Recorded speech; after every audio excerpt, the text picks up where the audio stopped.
വളരെ ബുദ്ധിമുട്ടുണ്ടാക്കുന്ന കാര്യം എന്ന് വെച്ചാൽ ഒരുപാട് പേര് എന്നെ വ്യക്തിപരമായിട്ട് അറിയുന്ന ഒരുപാട് പേര് ഈ ഇഷ്യൂ മറച്ചിട്ട് വേറെ കൂടി കാര്യം പറയാം.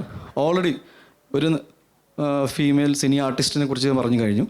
ഓൾറെഡി എനിക്ക് തോന്നുന്നു ഒരു 2-3 മാസം മുന്നേ തന്നെ വളരെ പോപ്പുലറായ വേറെ ഫീമെയിൽ സിനി ആർട്ടിസ്റ്റ് ഫെഫ്കേലോ എവിടെയോ ഒരു കംപ്ലൈൻറ്റ് ആൾക്കാരുടെ എതിരെ ഉണ്ട്. അപ്പോൾ ഇതൊരു റിപ്പീറ്റഡ് ഒഫൻസാണ്. എന്ന് വെച്ചാൽ ഞാൻ പറഞ്ഞു വന്നത് ഫേസ് വാല്യൂവിൽ ഒരാൾ പറഞ്ഞ കാര്യങ്ങൾ, ദാറ്റ് ഈസ് എൻ്റെ അടുത്ത സുഹൃത്തായ ടോയിനോടെ പേര് പറഞ്ഞിട്ട് ഞാൻ ഇയാളുടെ സിനിമയെ മോശപ്പെട്ട രീതിയിൽ സംസാരിച്ചു അടിച്ചു എന്നൊക്കെ പറഞ്ഞാൽ ഇത് കംപ്ലീറ്റ്ലി ഒറിജിനൽ ഇഷ്യൂന്ന് ട്രാക്ഷൻ മാറ്റാൻ വേണ്ടി മാത്രം ഉണ്ടാക്കിയൊരു കഥയാണ്. എൻ്റെ പ്രോബ്ലം എന്താണെന്ന് വെച്ചാൽ ആക്ച്വൽ ഇഷ്യൂ ആരും ഇതുവരെ ഡിസ്കസ് ചെയ്തിട്ടില്ല. ഞാൻ എന്തിനാണ് ഇയാളോട് സംസാരിക്കാൻ പോയത്, എന്താണ് എനിക്ക് ഇഷ്യൂ ഉണ്ടായത്.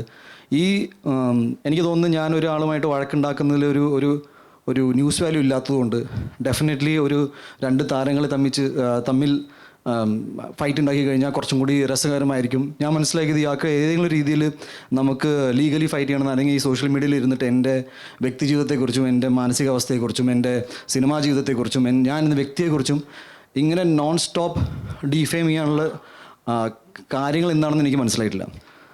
ഇതുവരെ ഒരു ഇഷ്യൂ എന്താണെന്ന് പുള്ളി അഡ്രസ്സ് ചെയ്തിട്ടില്ല.